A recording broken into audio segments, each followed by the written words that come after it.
अभिवादन स्वीकार कीजिए ब्रजेश मिश्रा का और आप देखना शुरू कर चुके हैं द डिबेट। बहन भाइयों, उत्तर प्रदेश में एनडीए के भीतर सब कुछ ठीक नहीं चल रहा है। अगर ठीक चल रहा होता तो संजय निषाद और खासतौर पर आशीष पटेल जैसे सहयोगी दल या राष्ट्रीय लोकदल जैसे सहयोगी पार्टियां बीजेपी पर खुला अटैक न कर रही होती। तो उत्तर प्रदेश में एनडीए के अलायंस में ये कॉम्प्लिकेशंस क्यों हैं, आज चर्चा का मुख्य केंद्र बिंदु यही है। बहन भाइयों, एनडीए के भीतर उत्तर प्रदेश में घमासान है। सरकार को विपक्ष कम, इस वक्त सहयोगी ज्यादा घेर रहे हैं और घेर ही नहीं रहे हैं, गंभीर सवाल भी उत्पन्न कर रहे हैं। गठबंधन के चरित्र पर भी सवाल उठ रहा है, सरकार पर भी सवाल उठ रहा है, भारतीय जनता पार्टी के अलायंस पर भी सवाल उठ रहा है। और ये सवाल कोई अपोजिशन की तरफ से नहीं उठ रहा है। बहन भाइयों, हैरानी की बात यह है कि बीजेपी के विश्वस्त सहयोगियों की तरफ से ये आवाजें उठ रही हैं और आवाज कोई बंद कमरे में नहीं, पब्लिक फोरम पे रैली करके, प्रेस कॉन्फ्रेंस करके, न्यूज एजेंसियों को वीडियो बयान जारी करके और गाजे बाजे के साथ एनडीए के भीतर लड़ाई झगड़े साफ दिख रहे हैं। इतना झगड़ा अगर अपोजिशन के गठबंधन दलों में होता तो बड़े मसले होते, लेकिन ये झगड़ा बीजेपी के भीतर हो रहा है और उनके बीच हो रहा है जो चुनाव में भी सहयोगी हैं और सरकार में भी सहयोगी। आशीष पटेल पहला बड़ा उदाहरण है जो भारतीय जनता पार्टी के अलायंस पर होते हुए आरोप लगा रहे हैं कि उनकी पत्नी और राष्ट्रीय अध्यक्ष अनुप्रिया पटेल को हराने की मिर्जापुर में साजिश रची गई। किसने साजिश रची? सरकार तो बीजेपी की है।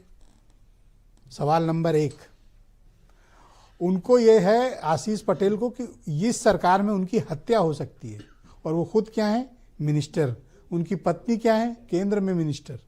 पर हत्या की साजिश किस पे लगा रहे हैं? सरकार की एक एजेंसी एसटीएफ पे। ये अपना दल उत्तर प्रदेश में भारतीय जनता पार्टी का विधानमंडल दल के मुताबिक सबसे बड़ा सहयोगी दल है, जिसके ऊपर ये जो चार्जेस लगा रहा है सरकार पे।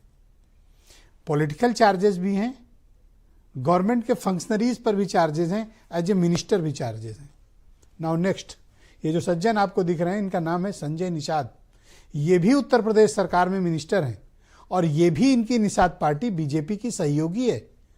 विधानसभा में भी, लोकसभा में भी सहयोगी है। ये कह रहे हैं कि इनके लड़के को घेर कर लोकसभा के चुनाव में हराया गया और जिसने हराया वो बीजेपी का विभीषण है।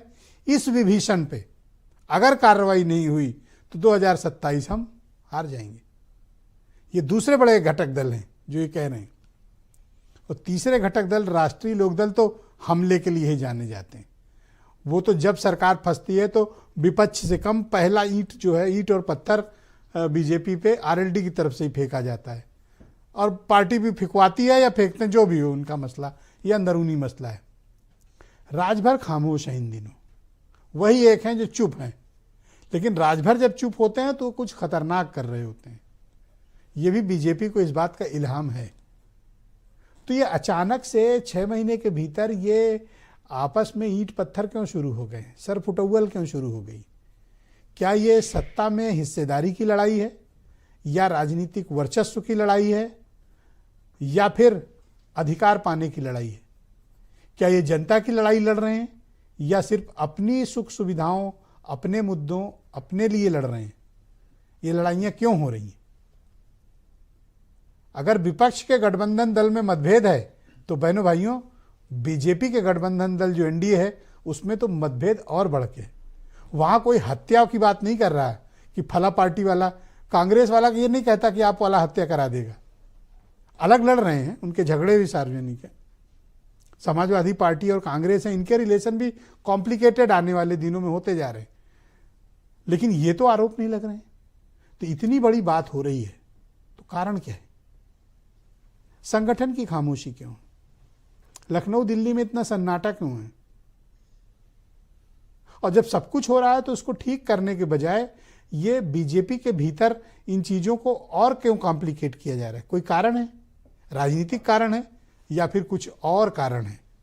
इन सभी कारणों की आज हम इस डिबेट में विस्तृत विवेचना करेंगे। आप वो कुछ वो वाले बयान सुन लें जो इनके भीतर के अंतर्विरोध, मतभेद और सार्वजनिक तौर पर एक दूसरे की छीछा लेदर करने वाले जो आरोप हैं, पहले वो आप सुने। कितने मंत्री रो रहे हैं, कभी उनके जाइए, सबके घर पे बैठिए, चाय पीजिए, अपना दर्द उड़ेल के रख देंगे, लेकिन उनकी कुछ मजबूरियां होंगी, बेचारे कुछ बोल नहीं रहे हैं। पर मेरी कौन सी मजबूरी है? मैं तो ठन गोपाल हूं, लेके चल दूंगा। मैं तो कह रहा हूं मुझे आज बर्खास्त कर दो। इस्तीफा डरपोक देते हैं, बर्खास्त करिए। मित्र होने के नाते सही बात बताना आवश्यक है। ये विभीषण लोग हैं ना, गलत सूचना दे रहे हैं योगी जी को, मोदी जी को, मिश्रा जी को कि बिना आरक्षण के निषाद वोट दे देगा। तो वही लोग 43 सीट हरवाए हैं। भाजपा का नुकसान उनके लोग, विभीषण लोग कर रहे हैं। फिर से वही लोग बैठे हुए रहेंगे, फिर 2027 हार जाएंगे। चाहे वो आशीष पटेल जी हों, चाहे संजय निषाद जी हों, वो अब इन लोगों को समझ में आ गया है कि अब निश्चित तौर से इनसे हमको किनारा कर लेना चाहिए। और अब ये उन्होंने जो विभीषण की बात बोली है, ये भाजपा में विभीषण है कौन, ये सामने आना चाहिए। संजय निषाद को दिखाई पड़ गया है कि 27 में भाजपा की सरकार जाने वाली है, इसीलिए ये बयान दे दिया कि 27 में भारतीय जनता पार्टी अब दोबारा नहीं आने वाली है।